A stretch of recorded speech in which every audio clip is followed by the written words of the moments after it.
1 2 3 hello check hello hello hello hello check hello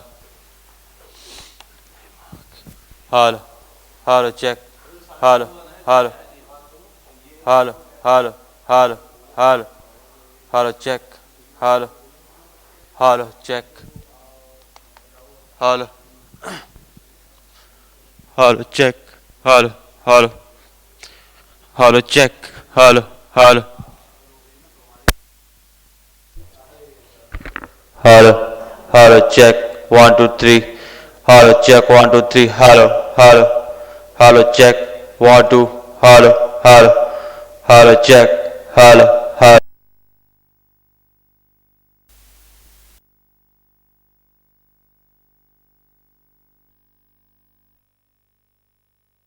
Myself, Dr. C.P. Pal, I welcome you all in this beautiful city of Taj and this prestigious IOPG teaching course.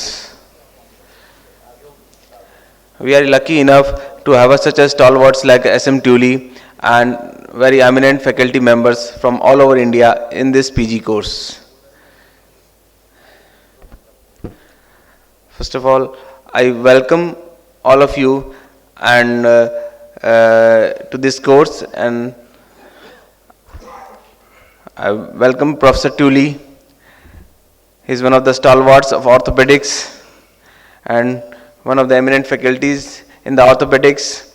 I welcome Professor Alok Agarwal, Professor Sameer, and Professor M.M. Ray, and our moderator, Dr. Professor R.C. Meena. Thank you, sir. Thank you for giving your precious time to this course. Thank you, sir. Sir, Professor Tully, kindly, I welcome you. Please sit on the dais, sir. Professor Tully, sir. Dr. Meena, please. Professor Meena, sir, kindly accompany him, sir.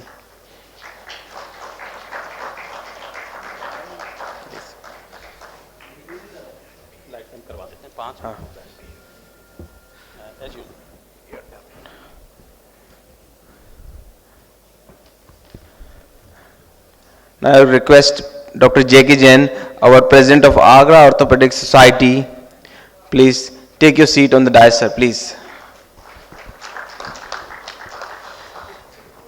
Sir, sir, बीच में आइए.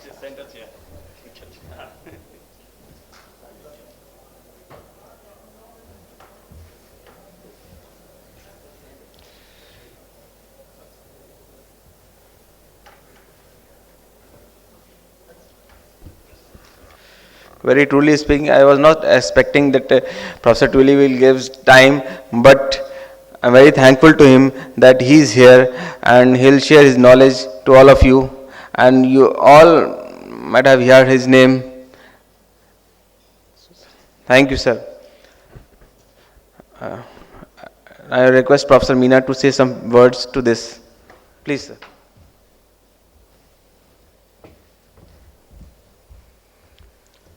On behalf of, good morning everybody, and my teachers, my friend Alok, Sameer, DK, and dear young orthopedicians. On behalf of IOACON 2013 Agra team organizing IOPG teaching program, I appreciate effort of Dr. C.P. Chandrapal, who has prepare this program in such a pattern and view that every student who is going to face his PG examination, the main focus of this program was that prepare the student to face the PG, to examine the patient and to prove their talent during the examination, and they can get the maximum benefit of this program and pass their examination and create their name in the history of the orthopedic. And highly thankful to great Dr. S.M. Tully. It is my enough. I cannot say any word. I don't have much word to say in his appreciation that he is here with us for 2 days continuously. On our special request, he has accepted the examination lecture of the spine on tomorrow. That is very interested examination spine. I was waiting for 25 years to listen this lecture on the examination by Dr. Tuli. And I again thanks to all the students who has come across the India here and spared their time, and the organizing team and all the speaker, Dr. Ray, Dr. Samir, Dr. DK, Dr. Alok, and Jansar, CP, and thank you very much.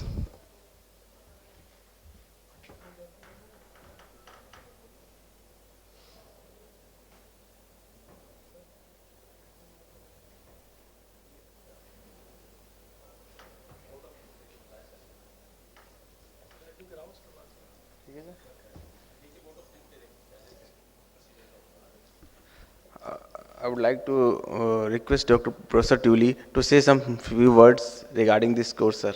Please.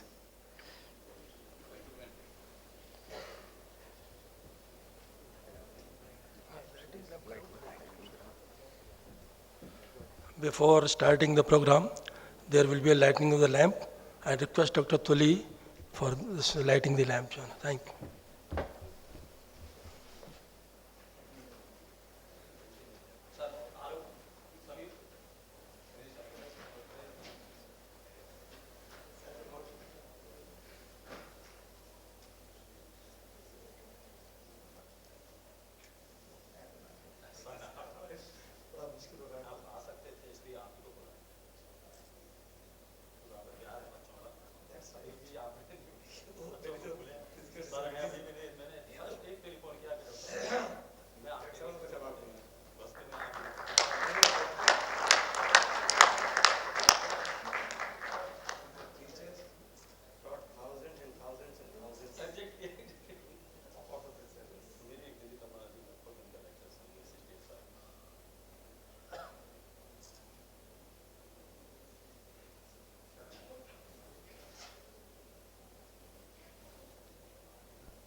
Level ठीक है collar mic लगा दो तो अच्छी बात है collar mic otherwise I think let me see if I can work up Hand mic है? no, it's okay We are going to start. friends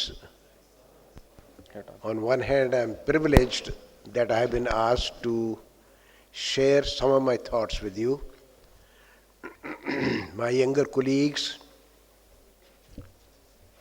did express some accolades, but higher the accolades, bigger should be the deduction performed on them. I am one of the most chronic student of orthopedics. Even today I am a student. Every evening I realize that the patient has a problem and I don't have a solution or I am not able to diagnose it. In our country, we have maintained a tradition that knowledge is light and the light must spread, and that is how symbolically we switch on some lights whenever we start a teaching program.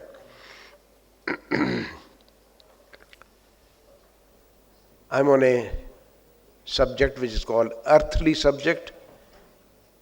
Tuberculosis has existed with human beings since the arrival of man on earth. because Mycobacterium tuberculosis of many varieties is existent all over the world, on the leaves, in the water, in the animals, in human beings. If we start counting, there are at least 12 varieties of Mycobacterium tuberculosis, and most of the cell-mediated immunity is based around Mycobacterium tuberculosis.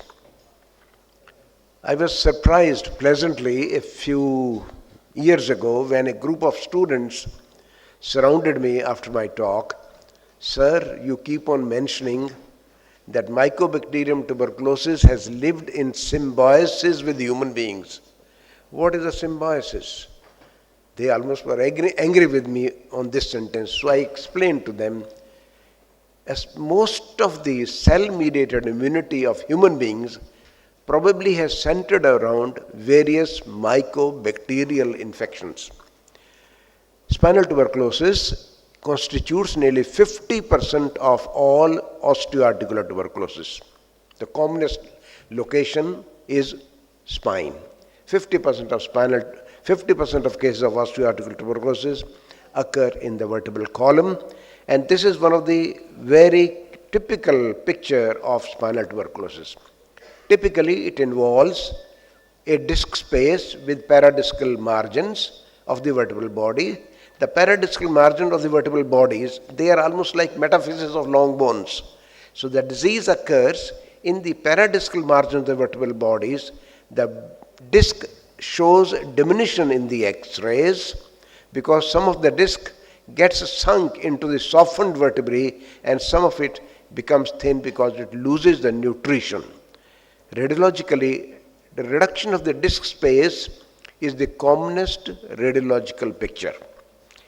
And with destruction of the vertebral bodies, there is a deformation and so-called kyphosis. One of the beautiful things in the dural sheath is that dural sheath tolerates the insult of neighboring infection for a very long time.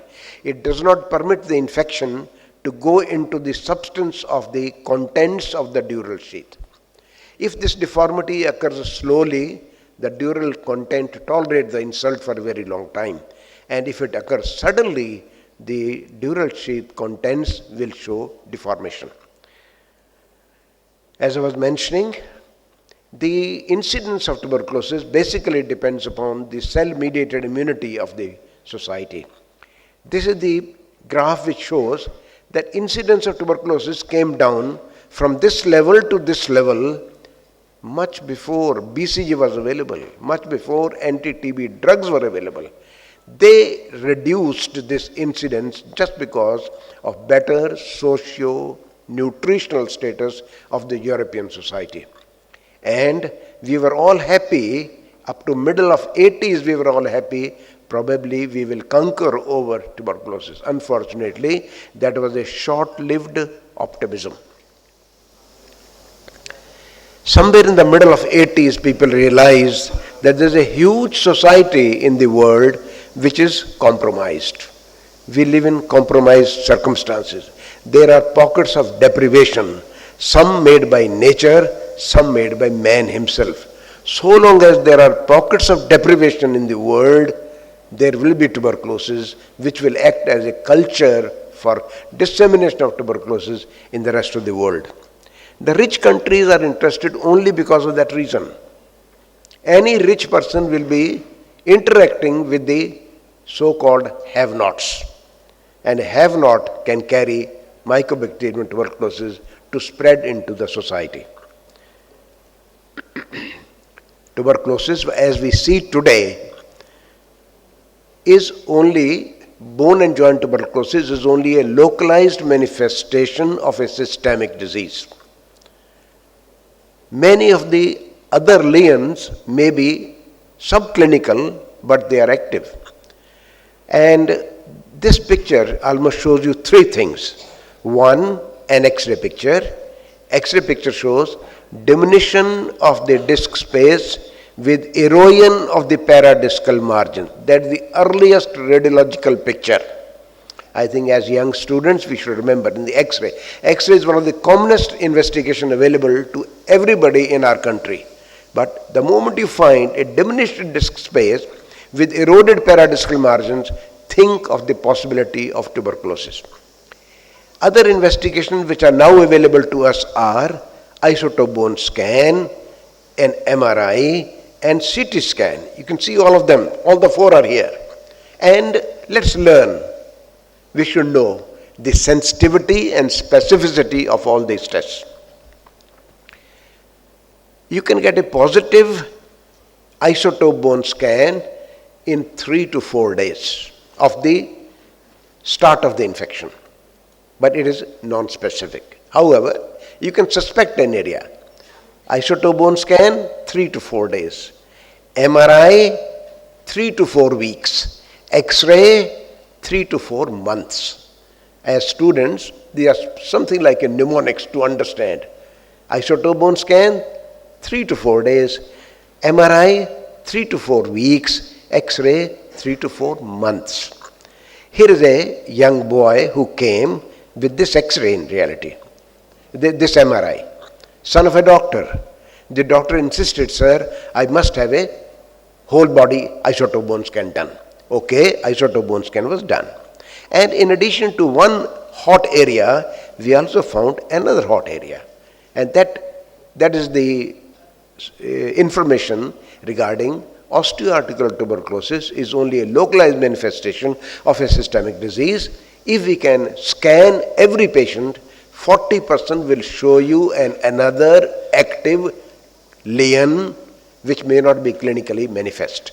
And this very young boy, son of a doctor, who showed a second lesion for which he did not come to us. But when we did the CT scan, we found that there is a destruction in the sacrum. So this is how clinically we start thinking of an investigation. And whenever you send a patient for investigation, you suspect tuberculosis, naturally in our country the first investigation would be an X-ray. And do kindly ask the patient to have an X-ray chest done as well. It should be one prescription. Don't expect the patient to go for an X-ray of the hip joint once, X-ray of the chest next. As students, we should evolve a balanced thinking. I'm sending the patient to the X-ray department. I'll ask for an X-ray of the spine as well as a view of the chest. Generally, the patient presents to you with one active lesion, but there are some patients who will show you multiple lesions. Here is an example of a patient. This patient was on steroids for a very long time, and steroid is one of the medicines which can cause generalized lowering of the cell-mediated immunity. This patient presented to us, look at this one, an active lesion in the skull, humerus, elbow, spine, ribs, both the knees. It was histologically proved that the patient has disseminated tuberculosis. Now we go to the X-ray. Let us see, what do we see in the X-ray? As I mentioned earlier, the first thing to be observed in the X-ray would be a diminished disc space, destruction of the paradiscal margins. If the disease has lasted for a longer time, there will be destruction of the vertebral bodies, deformation, so-called kyphotic deformity, and there would be a collection of fluid around it. This arrow is showing the collection of fluid around it, but this you can appreciate only if we know what are the normal values. Here are the normal values in a cervical spine. Almost every part of the body has some normal values. In the cervical spine, you get these shades because of the air shadow. There is the air shadow. Nasopharynx, oropharynx, hypopharynx, and there we are. This is the thyroid cartilage.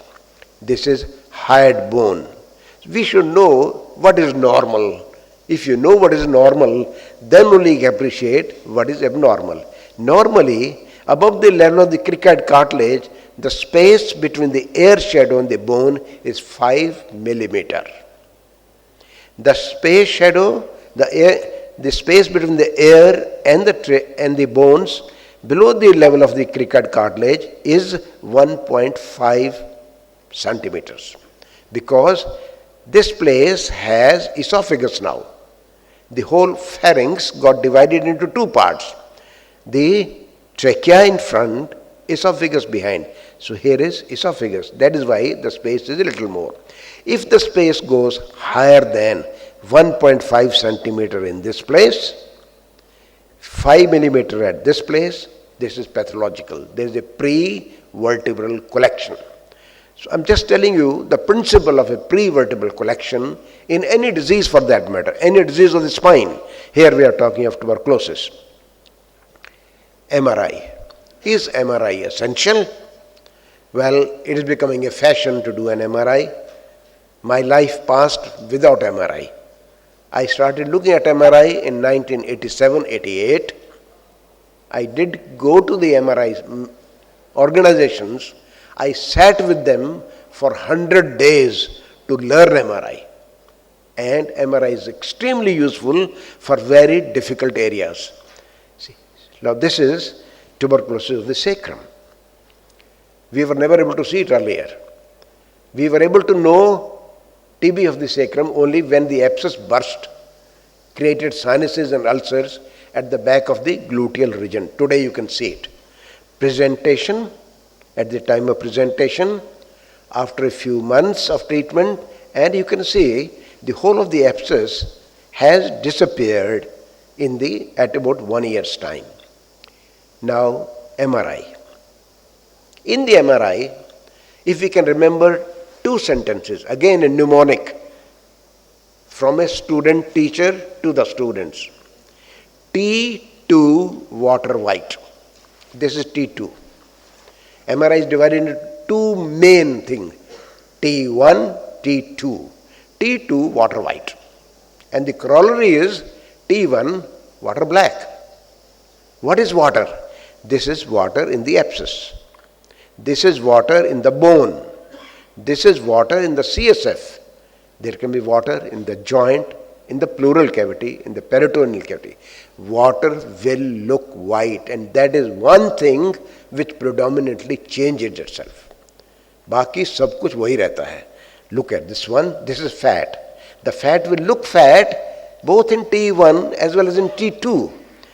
We will, as we go through the slide, we'll be able to scan all of that.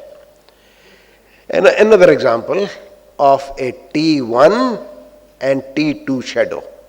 T1 water black, T2 water white.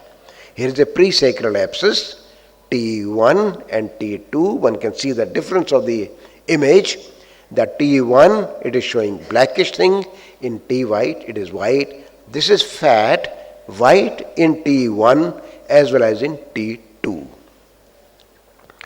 Difficult areas where MRI helps us are, as I mentioned to you, in the sacrum as well as in the cervico-dorsal junction and the sacroiliac joints.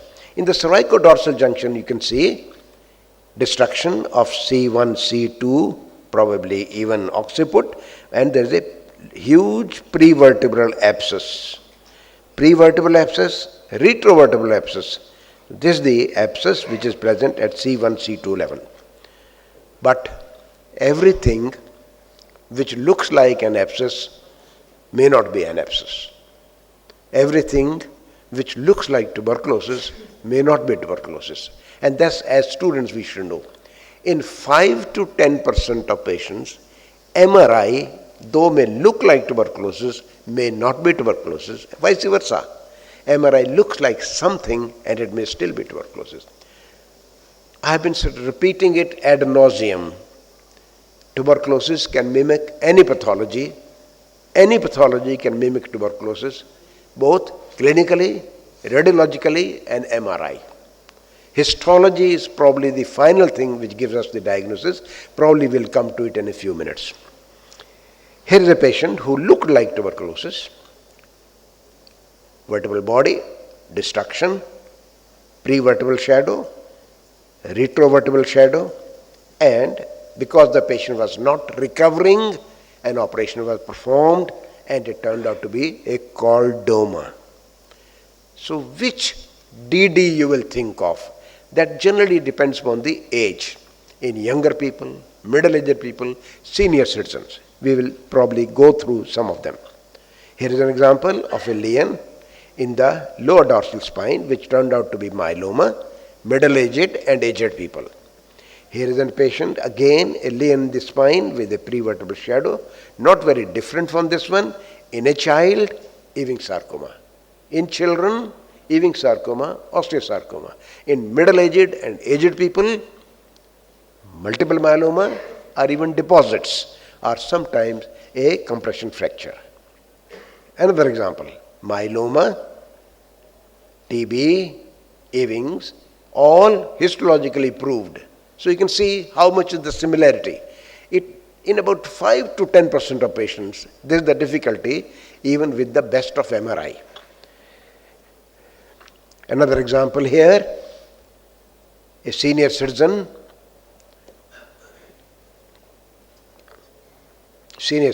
an abscess here. You can see the lesion looks like an abscess collected all around. Histologically it turned out to be a round cell sarcoma. Now this is a classical picture of TB of the spine, diminished disc space, deformation, a huge prevertebral shadow. But today's physician don't have to wait to create this position. I don't think we have to wait up to this level. Today we should be able to make a diagnosis. If you are vigilant, make a diagnosis at a very early stage. Here is a patient who had a huge prevertebral shadow, a suspected lesion. Treat them well. The abscess will dissolve away in majority of the cases. The disease would heal with almost reconstitution of the whole vertebral body without leaving any deformation. Here is another example how effective are standard anti-TB drugs. Most of these patients can be treated by anti-TB drugs. Prevent the deformity by giving a rest and an orthosis. Here is an example of a patient who presented with a huge paravertebral abscess, destruction of the vertebral body at the time of presentation, and this is in about 9 to 1 year's time. One can see the vertebral body has reconstituted, abscess has disappeared. This is an example of a Schwarz abscess. We have been loosely talking of Schwarz abscess being palpable on the medial side of the iliac crest as students. We feel a mass here, it is a Schwarz abscess. In reality, it is an ilio-Schwarz abscess. I think with MRI and CT scan, you can differentiate these. Now here it is. This is Schwarz. This is Schwarz muscle. Schwarz has a sheath. This is iliacus muscle. Iliacus muscle is situated on the medial surface of the pelvic bones. Both of them have a sheath, but when the Schwarz sheath breaks and enters into the sheath of the iliacus muscle, you get ilio-Schwarz abscess. That is what is palpable in the iliac crest. Schwarz abscess is not palpable in the iliac crest. Schwarz abscess becomes ilio-Schwarz abscess, then it becomes palpable on the medial side of the iliac crest. Schwarz abscess cannot be aspirated through the anterior iliac spine. Schwarz abscess, if needed to be aspirated, has to be aspirated through the Petit's triangle at the back. But when it becomes an ilio-Schwarz abscess, you can aspirate it on the medial side of the iliac crest. If you can make a diagnosis, again, make a diagnosis at an early stage, put the patient on anti-TB drugs, the disease would heal without any further deformation.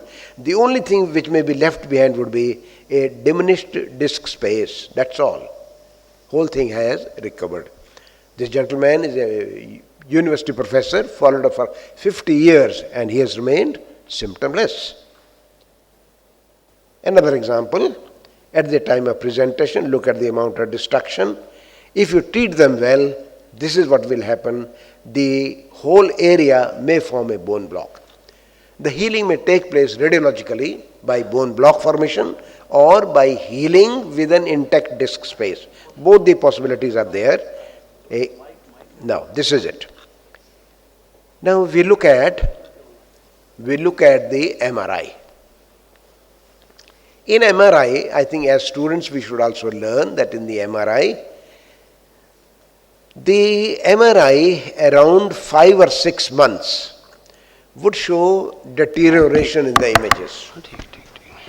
I think this is one thing which as students we should know. MRI at the time of presentation, MRI at the end of 5 or 6 months, they show deterioration. Even if the patient is showing improvement, look at this one. That was the appearance at the time of presentation, and that is the appearance at the time of 5 months.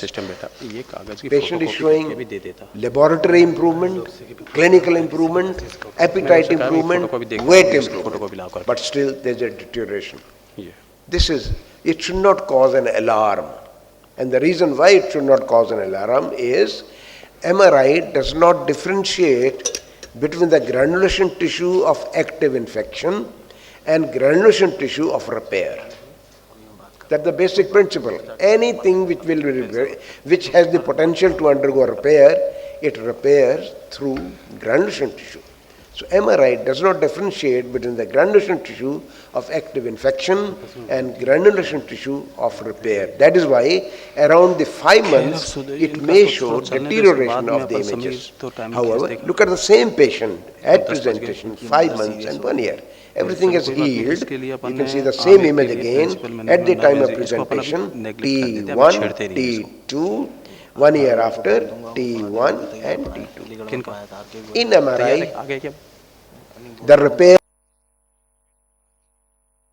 of the soft tissue shadow and reconstitution of the vertebral body.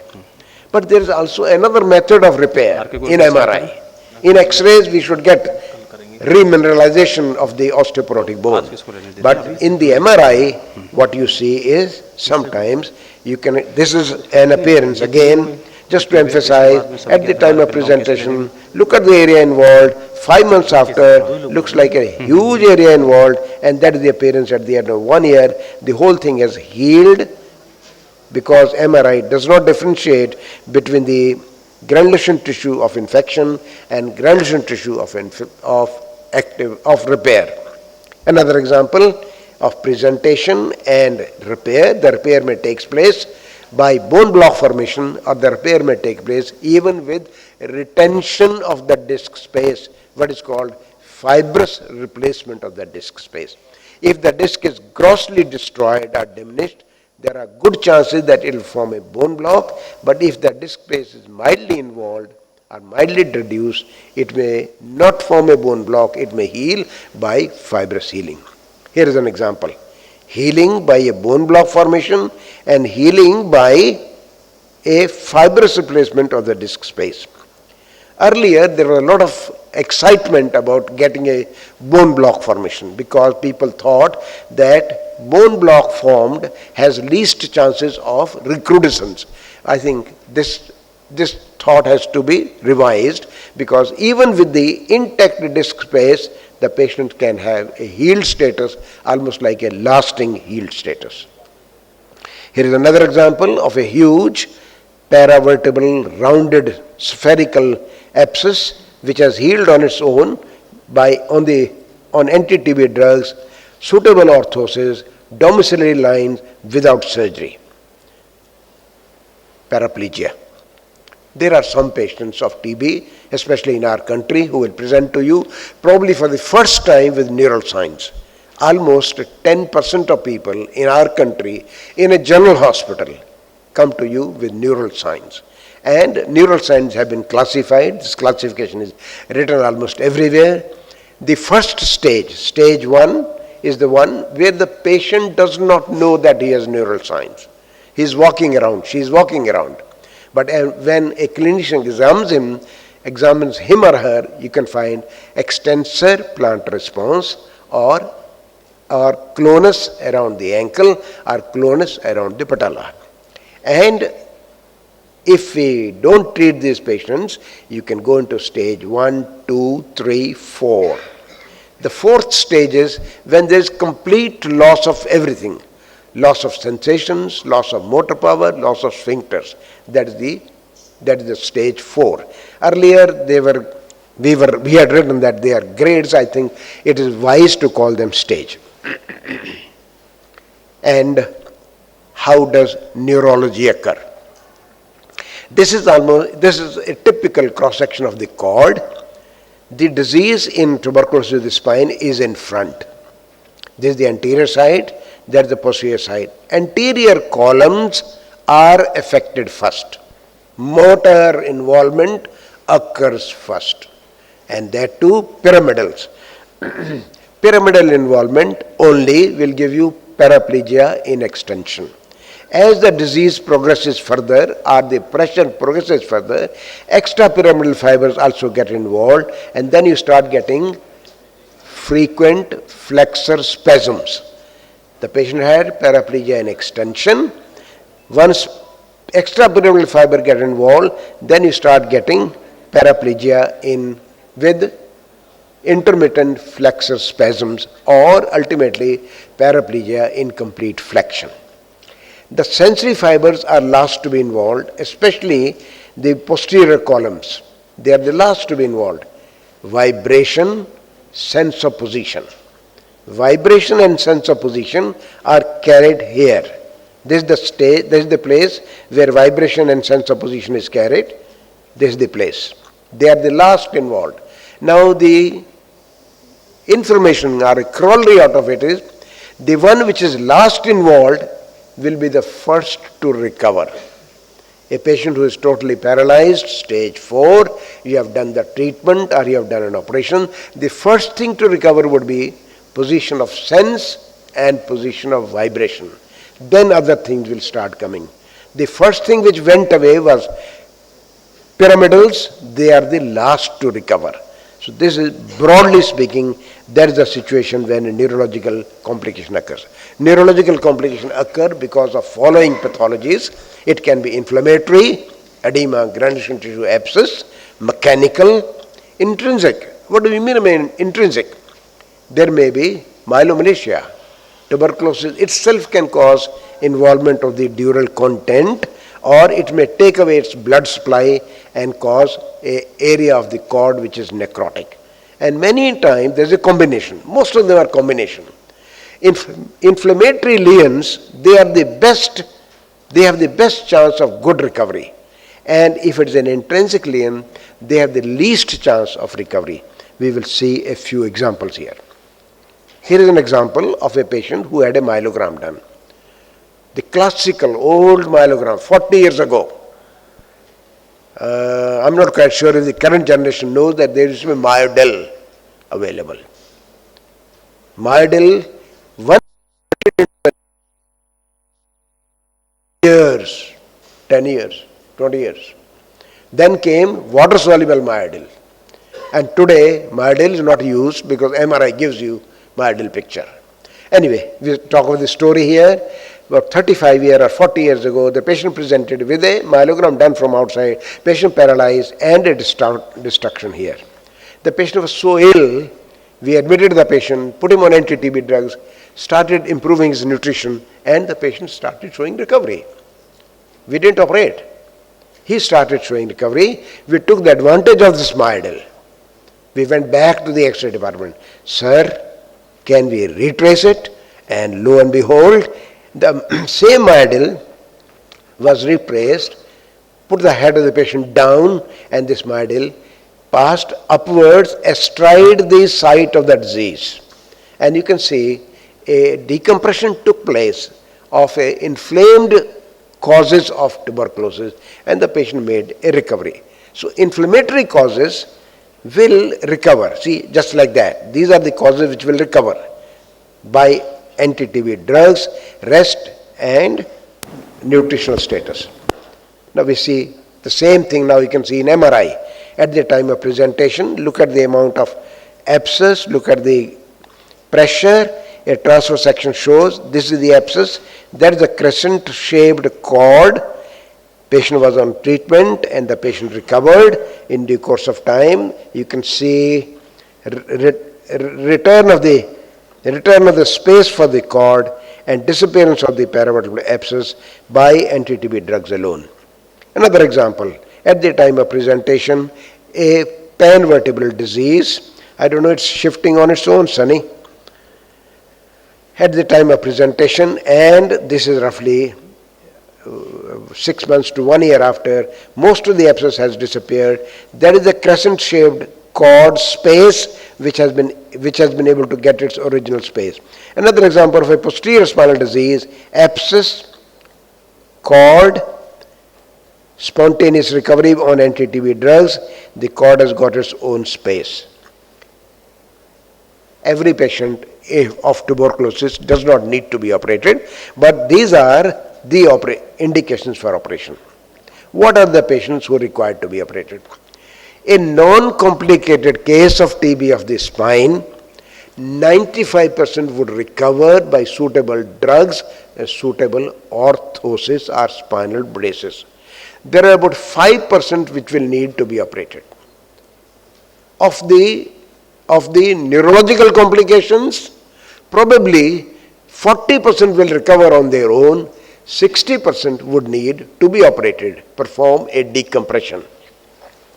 Broadly speaking, we'll say neurological complications which fail to respond, failure to response, doubtful diagnosis, mechanical instability, recrudescence of the disease, prevention of a severe capsular deformity, or there are some patients who will come to you with a late onset paraplegia which will require to be anteriorly transposed cord. Some common operations, say for cervical spine. This is the commonest operation which may be required for cervical spine in selected patients. The standard approach is anterior approach. Anterior approach or low cervical approach, shift the medial structures to the opposite side, whichever side you like to go. We prefer going from the left side. These are the median structures: thyroid gland, larynx, esophagus, along with the recurrent laryngeal nerve situated somewhere here. Shift all these structures to the right side, and carotid sheath, carotid artery, jugular vein, vagus nerve, shift it to the lateral side.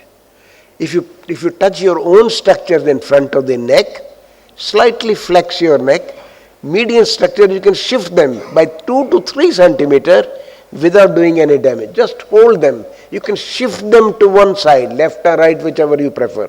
You can shift them easily for 3 centimeter. And this is the standard approach for the cervical spine tuberculous lesions. For the dorsal spine, there are 2 approaches. This is the classical approach, what we call anterolateral decompression. You go from the left side. Why do we go from the left side? Because there is an aorta. Aorta is easily handleable. Vena cava is difficult to handle. So there are 2 approaches to approach this vertebral body to perform a decompression of the of the dural tube, remove the transverse process, remove the ribs, remove the destroyed vertebral body or offending vertebral body. But you can approach the dorsal spine again through another approach, what we call the anterior transthoracic transpleural approach. You come again from the left side, you enter the pleural cavity, reach the vertebral bodies, shift the aorta to the left side, to the right side, make a cut in the parietal pleura, and again reach this place, remove the vertebral body which is offending. And in both of them, you can use a bone graft wherever you find it convenient. We still like to do a bone graft on the posterior aspect. That's the bone graft on the posterior aspect. There are people who like to put the bone graft in front.